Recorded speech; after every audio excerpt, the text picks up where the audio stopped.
다들 아시지만 줄거리는 이인화가 아내가 위독하는 정보를 받고 시작하죠. 근데 바로 귀국을 하기는커녕 술집을 전전합니다. 그리고 약간 썸을 탔던 조선인 여자 유학생 기숙사도 방문하고요. 아내는 죽어가고 있고 이인화는 놀러 다니고 있어요. 뭔가 이미 이 대목에서 이 소설은 보통 소설이 아니구나. 그 주인공 자체가 어떤 영웅적인 활약을 하지 않는 그런 소설을 만드는 것이 이 시기까지만 해도 되게 신선한 시도였을 겁니다. 오히려 대단히 밉살스러운 주인공인 것이죠. 그러니까 자연스럽게 어떤 효과가 나중에 창출되냐면 이인화가 뭔가 각성을 하면 진짜 믿을만하다 이런 느낌이 나중에 오는 거예요. 이인화의 눈에 관찰된 것은 이런 시니컬한 엘리트의 눈에 그러니까 뭔가 이기적이고 어떤 민족적인 정서에 아랑곳하지 않는 그런 인물이란 말이에요. 그러니까 오히려 이인화가 변화되는 과정에는 설득력이 배가 되는 그런 효과가 나타나죠. 자, 어쨌든 결국에는 이리저리 돌아다니다가 귀국을 하긴 합니다. 학교에도 그거를 명분으로 해서 그때 뭐 그 시험도 면제받고 이렇게 돌아간 거니까요. 어쨌든 조선은 가긴 가야 되겠죠. 당시에 이제 시모노세키에서 부산으로 가는 연락선을 활용하게 되는데 몇 가지 이인화의 각성 포인트들이 나옵니다. 우선 거의 인신매매 수준의 그런 범죄를 모의하는 그런 작당의 내용을 들어요. 그 배에 있는 사우나 시설에서.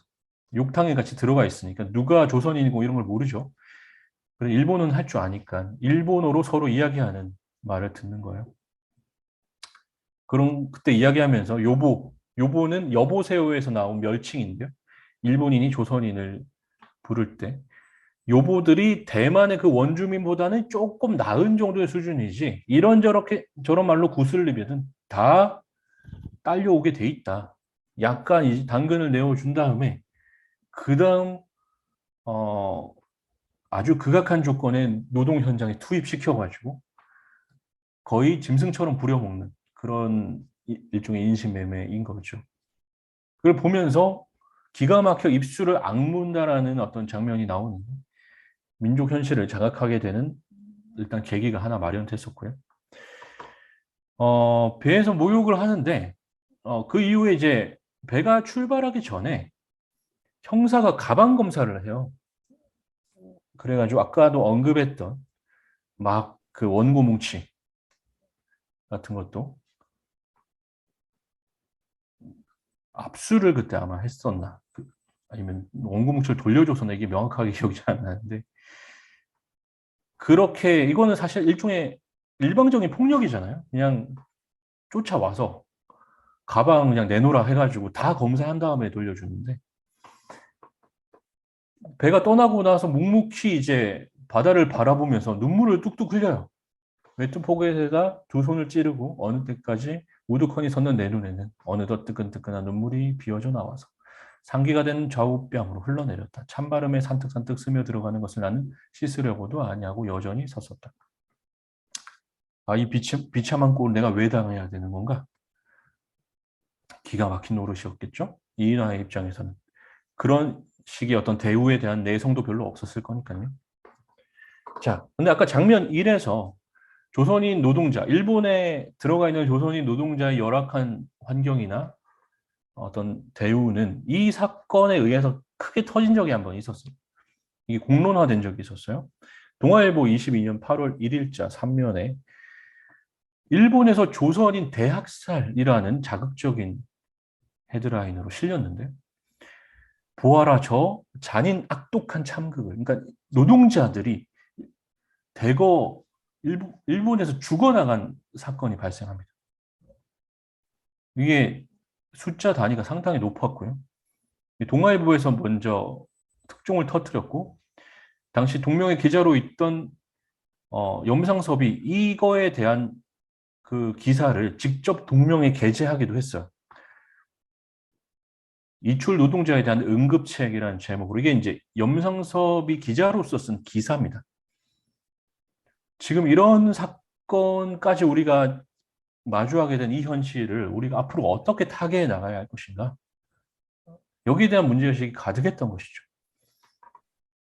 근데 동명의 이 기사를 쓴 시점쯤에 신생활 그 3호 연재가 이루어지거든요. 묘지라는 제목으로 연재했을 때 그 목욕탕 장면이 등장하는 게 3회 연재분입니다. 일부러 넣은 거죠. 그 현실에서 일어나는 조선인의 참극을 자기가 신문 기사화까지, 그러니까 동명의 기사로까지 냈던 그것을 소설의 화소로 활용했던 것입니다.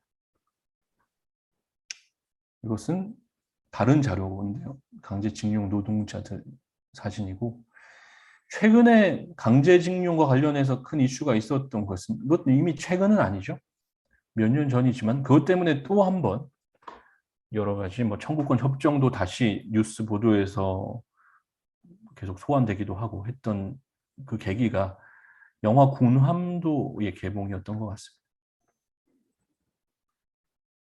자, 그리고 부산역도 이 소설의 배경이 되죠. 왜냐하면 연락선이 부산역에서 일단 내리고 거기서 기차를 타고 부산항과 부산역은 상당히 가깝습니다.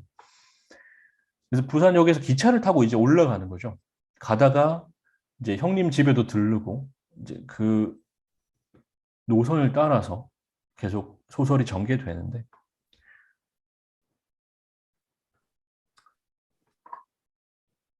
여기서는 이제 헌병 보조원도 등장해요. 기차 안에서. 그리고 마지막에 어떤 의미심장한 인물을 잡아가는 장면도 나옵니다. 그 인물, 그러니까 결국 헌병 보조원에 의해서 잡혀가는 인물이 갓장수입니다. 갓장수는 이인화하고 상당히 비중 있는 분량으로 대화를 계속해요. 그 열차 타고 올라가는 내내. 그러다가 어떤 역에서 정차했을 때 헌병들이 와서 잡아가는 거죠. 갓장수를. 알고 봤더니 갓장수는 일본의 입장에서 상당히 뭔가 공개 수배를 내려서라도 잡아가야 하는 인물이었던 거예요. 근데 그 전에 잡혀가기 전에 이인화랑 했던 대화 내용이 공동묘지와 관련된 이슈입니다. 이런 이야기를 해요. 왜 요즘에 나라에서 그 전통적으로 쓰던 선산의 조상들 무덤에 모시고 거기에 이제 그 묘소에 방문도 하고 기념도 하고 뭐 이런 문화 자체를 왜 근절하려고 하는 거냐? 이제 왜 공동묘지 제도 도입해가지고 뭐 기존의 그런 그 묘지를 운영하던 전통적인 방식을 왜 갑자기 바꾸려고 하는 거냐? 이런 질문을 합니다. 이인화는 이런 문제에 대해서는 할 말이 많은 사람이죠.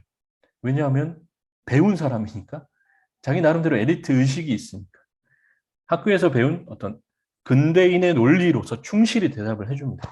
뭔가 좀 여기서 친절함이 묻어 나올 정도로 왜 이 나라의 땅덩어리가 이렇게 작은데 여러 온 산마다 무덤으로 뒤덮여 있어서 토지의 효용성이 너무나 떨어지고 장기적으로 보자면 당연히 공동묘지 제도가 훨씬 우리에게 이득이고 뭐 이런 식으로 철저히 근대화의 논리에 입각한 설명을 해요.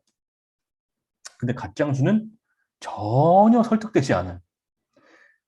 그러니까 소귀의 경읽기 느낌인 거죠. 아무리 이인화가 논리정연하게 설명을 해도 그런데 그게 왜 결국에는 굳이 조상님들 그렇게 노하실 만한 조치를 취하면서까지 그렇게 할 일인가요? 그래도 정성껏 조상님들을 모신다라는 그런 마음은 좋은 마음이 아닌가요? 이런 식으로 질문을 하니까 어떻게 설득을 할 수가 없는 거예요. 결국 그래서 갓장수를 설득하지 못합니다. 그 장면 이후에 갓장수는 잡혀가는 거예요. 자, 염상섭은 이 화소를 통해서 무엇을 이야기하고 싶었을까? 자, 이인화의 마지막 각성이라고 할 수 있는 가장 큰 어떤 깨달음이라고 할 수 있는 장면이 나타나기 직전의 상황이에요. 무엇을 이야기하고 싶었던 걸까요? 바로 자, 이인화 같은 약간 밉살스러운 캐릭터와 우직하게 자기 입장을 이야기하는 공동 묘지에 대해서 의문점을 계속 제기하는 갓장수. 독자가 봤을 때는 그리고 염상섭이 의도했을 때는 어떤 캐릭터가 좀 더 긍정적인 캐릭터였을까? 아마도 갓장수일 것 같아요. 왜냐하면 결국 갓장수는 일본이 봤을 때 대단히 불온한 어떤 활동을 했던 사람이거든요. 그래서 경찰에 의해서 연행되어 가는 어떤 역에 도달했을 때 이 사람을 표적한 거예요. 도착하면은 가서 검거해 와라.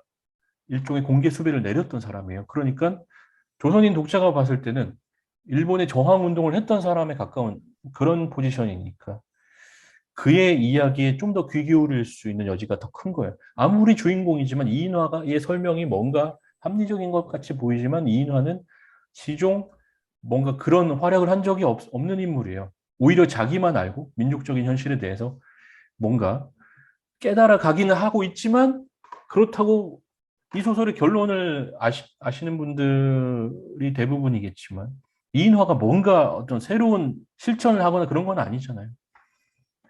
결국 이인화의 눈을 통해서 뭔가 쭉 식민지인의 현실을 관조하는 것이 이 작품의 의도일진데 갓장수의 입장이 우리에게는 진짜 필요한 게 아닌가라는 메시지를 오히려 던지고 있는 것이 아닌가.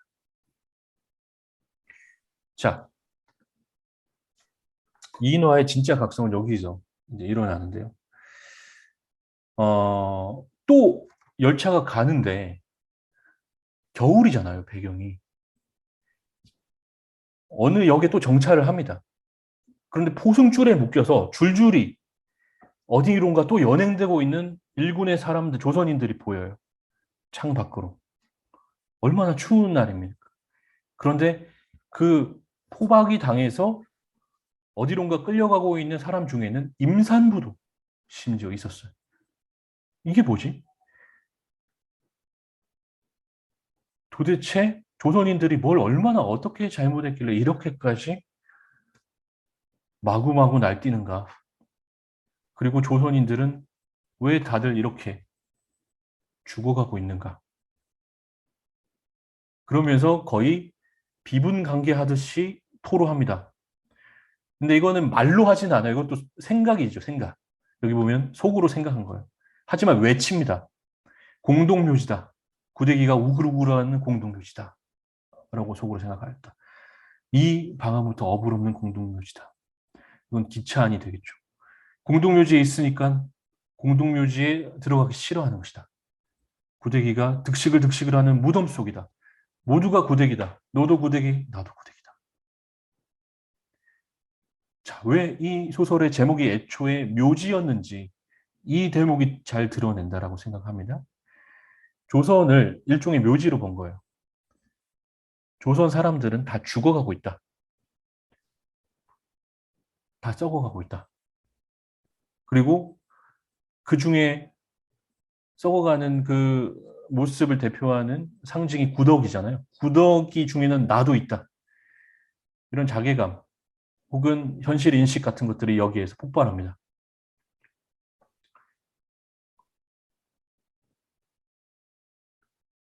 이것은 가르신의 4일간의 한 장면, 아까 읽었던 부분인데요. 실제 무덤에서 죽어가고 있던 사람이었죠. 그 이바노프는. 내 이웃은 완전히 썩어버렸다. 무수한 구더기가 시체에서 떨어져 나와 우글거렸다. 시체가 다 먹히고 나면 나도 저런 모습이 되겠지. 사실 이런 구더기를 활용한 묘사 그리고 식민지 현실을 묘지로 묘사한 이런 어떤 그 영감 같은 것들은 사일간에서 왔을 가능성이 큽니다. 제가 텍스트를 다 뒤져봤는데 구더기를 활용해서 구더기가 우글우글한다라는 표현 자체가 이렇게 중첩되는 것은 이 대목밖에 없었던 것 같아요. 그리고 이제 그 뭔가 신경질적으로 토로하는 방식도 비슷해요. 예를 들면 이바노프도 거의 죽어가기 일보 직전이었기 때문에 이거를 실제로 말로 하지는 않았을 거란 말이죠. 그건 당연히 마찬가지입니다. 이인화도 말로 하지는 않았고 속으로 생각했던 그런 내용들입니다. 근데 이 소설 두 편의 구조를 살펴보면 이런 구체적인 부분이 비슷한 게 아니라 전체 틀 자체가 비슷해요. 사일간이라는 작품은 아까도 말씀드렸지만 반전 소설입니다. 전쟁에 반대합니다. 근데 주인공이 전쟁터 안으로 들어가 있죠. 이 전쟁터에 들어가서 싸우다가 치명상을 입고 죽어갑니다. 그러다가 마지막에 겨우 구출돼서 떨어져 나오죠. 그 묘지를 벗어나면서 그 이후에 끝납니다. 염상섭의 만세전도 조선이 묘지인데 묘지 밖에서 묘지로 들어가죠. 일본에서 시모노세키를 거쳐서 부산으로. 묘지에 들어가면서부터 이제 계속해서 여기가 썩어가는 묘지구나 라는 것을 알게 만드는 사건들이 일어나고 마지막에 이 인화는 조선을 떠나면서 끝나요. 역시 그 묘지에서 벗어납니다. 하지만 묘지에 들어갔다 나온 두 주인공은 그 이전과 달라진 채로 나오게 되죠. 어쨌든 이 두 작품의 큰 구조상의 공통점도 나름대로 뚜렷하게 드러난다고 생각하는데 그렇다면 염상섭은 왜 번역했을까?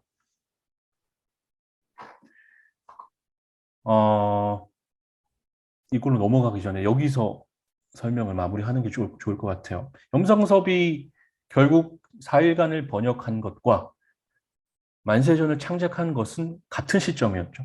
문제의식이 중첩되어 있습니다. 그런데 한 가지 이야기를 안 했던 게 뭐냐면 아까 그 만세전을 설명할 때 여러 화소들에서 왜 가짱수가 잡혀가고 왜 어떤 역에서 정차했을 때 포승줄에 묶여서 사람들이 굴비처럼 딸려가고 헌병들이 왜 여기저기서 날뛰는지 왜 경찰은 그렇게 미행하는지 이런 부분에 대해서 거의 설명되어 있지 않아요. 소설에서. 근데 만세가 일어나기 전해 겨울이라면 그렇게까지 일반인들이 막 잡혀가고 이런 일들이 있지는 않았겠죠. 사실은 염상섭은 만세 전이라고 제목을 붙였지만 그리고 소설 첫 문장을 통해서 만세 전을 시대적 배경으로 하는 것처럼 이야기를 했지만 그것 자체가 페이크. 실제로는 만세 운동이 일어나고 있던 시기에 이야기를 한 것이다. 이게 그 최근까지의 연구에서 도달한 한 지점이라고 저는 생각을 했어요.